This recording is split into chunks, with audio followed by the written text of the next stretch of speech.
আমার মাকে দেখলে আমার হাসি মুখটাও কুঁচকে ছোট হয়ে আসে, বুকের ভিতর থেকে দীর্ঘ নিঃশ্বাস বের হয়, কান্না পায়, গলা ভারী হয়ে আসে। আমার নিজের মা আমার সুখ সহ্য করতে পারে না, আমাকে হিংসে করে। কেন? শুধু তার দেখে দেওয়া পথে আমি ইনকাম করি, এই কারণে আমার মা চায় আমি যেন সেই ইনকামটা ছেড়ে দিই। আমার মা সেই কাজটা করবে, কিন্তু আমি জানি আমার মা সেই কাজটা করতে পারবে না।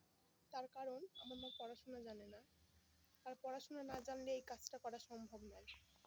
কিন্তু আমার মা চাই মানুষদের হলেও করবে, মানে নিজের হাতে থাক না থাক লোকদের হলেও করবে, কয়েকদিন পর হয়তো পারবে না, ছেড়ে দেবে, তখন অন্য মানুষে ইনকাম করে খাবে, কিন্তু আমি যেন 2 টাকা ইনকাম করতে না পারি, এটাই আমার মায়ের রাগ ক্ষোভ।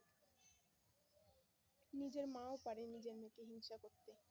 খুব কষ্ট হয় আমার, খুব কষ্ট হয় আমার, বুকের ভিতরটা না খুব কষ্ট হয় আমার, কান্না পায় যে নিজের মা কি করে এরকম করতে পারে। কিন্তু হ্যাঁ পারে, আমার মা বিনা কারণে আমাকে অভিশাপ করে।